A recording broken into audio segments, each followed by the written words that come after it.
पहने हुए हैं, हाथों में हथफूल पहने हैं, सुंदर कुंडल है उनके कानों में, बड़ी सी सुंदर सी नाक, बड़े सुंदर से होंठ, बड़ी बड़ी आंखें, धनुष के आकार से बड़ी सुंदर भंवरें, उन भवों के बीच में एक छोटा सा तिलक, सुंदर ललाट, घुंघराले केश,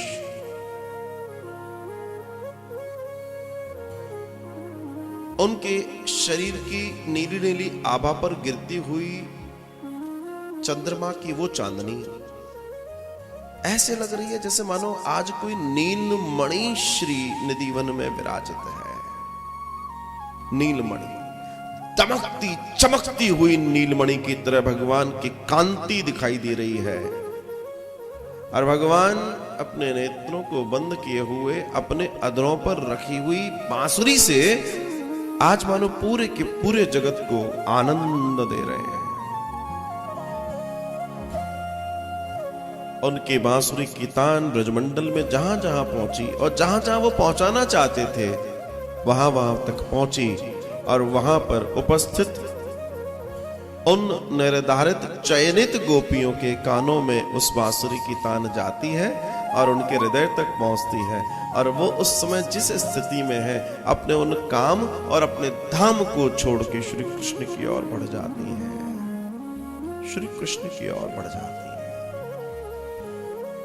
और भगवान श्री कृष्ण बड़े प्रेम और बड़े आनंद के साथ अपनी बांसुरी की सेवा कर रहे हैं। इतने में अनेकों अनेकों गोपियां अपने अपने काम और धामों को छोड़ के श्री कृष्ण की ओर ठीक उसी तरह बहती आ रही हैं जैसे कोई सागर की ओर जाती हुई नदियां हों, और श्री कृष्ण के पावन दर्शन को पाकर अपने आप को आनंदित कर रही हैं।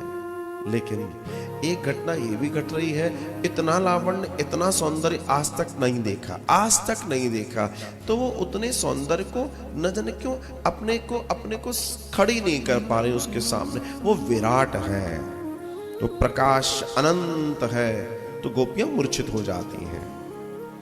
और अनेकों अनेकों गोपियां आती गई और मूर्छित होती गई, आती गई और मूर्छित होती गई। और जब निर्धारित जितनी चयनित गोपियां थी वो सब आ गई और सब मूर्छित अवस्था में पड़ गई। तब भगवान श्री कृष्ण बड़े प्रेम से अपने नेत्रों को खोल के उन सब के ऊपर अपने नेत्रों की परम ज्योति को ऐसे बिखेर देते हैं।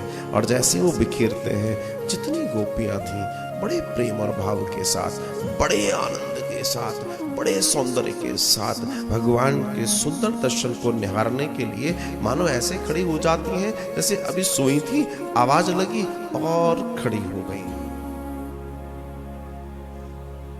भगवान के आनंद और वैभव को प्राप्त करने के लिए सज्ज कर लिया अपने आप को श्री कृष्ण के दर्शन करते हुए। श्री कृष्ण का पावन दर्शन उन्हें प्राप्त हो रहा है।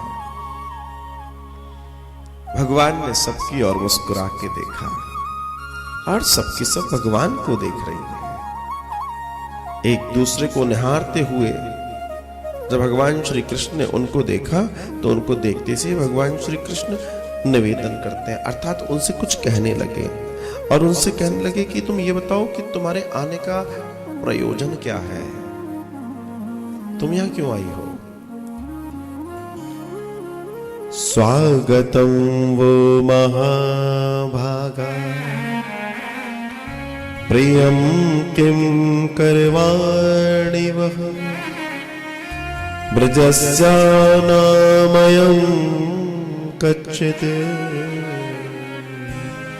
द्रुतागमं कारणम्। हे देवियों, कृपा कर बताओ तुम्हारे यहां आने का क्या सोच है? क्या सोच के तुम यहां आई हो? किस स्थिति में तुम यहां आई हो? क्या तुम्हें मालूम नहीं इस रात्रि में, ऐसी रात्रि में इस तरीके से घरों से निकलना स्त्रियों को शोभा नहीं देता। ये ठीक नहीं है, ये अनुचित है। स्त्री घर से सांझ होने के बाद घर से बाहर न निकले। गोपियां कहने लगी अब देखो हम निकले कि नहीं निकले ये तो भगवान जानता है, या तुम जानते हो और तुम्हारी बांसुरी जानती है, तो हमें ज्यादा तुम ज्ञान तो दो मत, क्योंकि ये हमें इतना अच्छे से मालूम है कि तुम्हारी इच्छा के बगैर कुछ नहीं होता कृष्ण। अगर यहां हम आए भी हैं तो सिर्फ तुम्हारी कृपा से आए हैं, वरना हम आ नहीं सकते। तो तुम एक बात बिल्कुल दिमाग में रखो कि हम जाने वाले नहीं हैं। तुम चाहे कितना ही ज्ञान दे दो, हमें मालूम है तुम बहुत ज्ञानी हो, तुम सा ज्ञानी कोई नहीं, लेकिन आज तुम्हारे ज्ञान को भी हम नहीं मानने वाले। भगवान प्रेम से भर गए और तब भगवान ने सबके ऊपर कृपा कर दी। अच्छा क्यों आई हो? हमें मालूम है ये शरद चंद्र की रात्रि का इंतजार हमें हजारों लाखों वर्षों से था। हम जानती हैं आज ही वो दिवस है, वो रात्रि है जिस रात्रि में आपने हमसे महाराज के लिए वादा किया था। आप महाराज करेंगे, हमें मालूम है। भगवान ने कहा तुम्हें इतना मालूम है? बोला हाँ हमें मालूम है। भगवान ने कहा ठीक है आप सब सज्ज हो, अर्थात तैयार हो, हम महाराज करेंगे। भगवान बड़े प्रेम के साथ, बड़े आनंद के साथ सभी गोपियों के आग्रह को मानते हैं, और आग्रह को मानकर भगवान श्री कृष्ण ने जितनी गोपियां थी उतने स्वरूप धर लिए। आज प्रत्येक गोपी के पास, प्रत्येक गोपी के पास अपने कृष्ण, अपने कृष्ण, अपना कृष्ण। हम सबको भी तो अपने कृष्ण का इंतजार है। जन्मों जन्मों से हम भी उससे मिलन के लिए अनेकों योनियां, अनेकों जन्म ले चुके हैं, और अंतोगत्वा हम चाहते हैं कि एक दिन हमारा कृष्ण हमें प्राप्त हो जाए, और उस कृष्ण की प्राप्ति ही हमारा ध्येय है, उस कृष्ण की प्राप्ति ही हमारा विशेष कर्म है जो हमें करना है। और वही करने के लिए बार बार बार बार बार बार हम जन्म ले रहे हैं, बार बार बार बार। हमारे जन्म लेने का भी कारण सिर्फ यही है, कृष्ण से मिलन, कोई दूसरी और कहानी नहीं है। लेकिन जब कृष्ण मिल जाते हैं, प्रत्येक गोपी के पास उनके कृष्ण हो जाते हैं, तो एक घटना और घट जाती है, और घटना ये घटती है कि कृष्ण के मिलते से वो कृष्ण की कीमत को थोड़ा सा आंक नहीं पाते। होता है ये होता है। कोई भारी भरकम वस्तु आपको मिल जाए, आपकी चाहत थी कि मिल जाए, आपकी चाहत ने आपको भगवान ने वो पूर्ति भी करा दी, मिल गई, लेकिन कई बार ये होता है मिलने के बाद हम उसकी कीमत नहीं जानते, कीमत नहीं करते। ये होता है, सहज हो जाता है ना, सहज। जब कोई चीज सहज हो जाए तो नॉर्मल व्यक्ति उसकी कीमत भूल जाता है।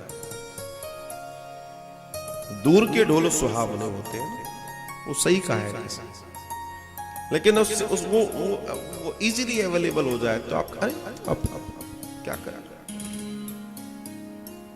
बस यही अंतर है, यही दर्शन है जो जानना है, और जो ये ना जान पाया उसने कुछ नहीं जाना, उसने कुछ नहीं जाना। और गोपियों से यही गलती हो गई है। तेरा कृष्ण ऐसा, मेरा कृष्ण ऐसा, मेरा कृष्ण ऐसा, तेरा कृष्ण वैसा, सब अपने अपने कृष्ण की कहानियां सुनाने लगी। अब कृष्ण क्या कहते हैं, मैं तो एक ही हूं, मुझे अनेक में मत देखो। भगवान कपिल देव कह रहे हैं माता से, मां जो मुझे एक स्वरूप में नहीं मानता, मैं उस पर कृपा नहीं करता, न मैं उसके लिए कुछ कर सकता। मुझे एक मानने वाला व्यक्ति चाहिए। और तब समस्त गोपियों ने बड़ा निवेदन करने के बाद ये देखा कि भगवान धीमे धीमे गोपियों से दूर जाने लगे। धीमे धीमे धीमे धीमे अनेकों गोपियां रोने लगी। क्यों? क्योंकि भगवान श्री कृष्ण धीमे धीमे धीमे साथ छोड़ते जा रहे हैं, साथ छोड़ते जा रहे हैं। गोपियां रोने लगी, गोपियां विरह से भर गई, गोपियों ने भगवान से कहा कि भगवान आपने हम पर इतना क्यों कर दिया? क्या आप हमारी वेदना को नहीं जान पा रहे कृष्ण? क्या आप इतने निष्ठुर हो जाएंगे? क्या आप इतने कठोर हो सकते हैं? हे कृष्ण, आपके चरणों में निवेदन है, जहां भी तुम अंतर ध्यान हो गए हो, एक बार आकर दर्शन दे दो कृष्ण, वरना ये देह ऐसे ही छूट जाएगी, देह ऐसे ही छूट जाएगी। रोती बिलखती गोपियां, रोती बिलखती गोपियां तब अपने अपने समूह बनाती हैं, एक दूसरे को सहारा देती हैं और पहुंचती हैं श्री यमुना जी के पुलीन पर। और वहां पहुंचकर एक गीत निकलता है जिसे गोपी गीत कहते हैं, ईश्वर को पाने का गीत। मैं इसे गोपी गीत, मैं कहता हूं ईश्वर को पाने का गीत।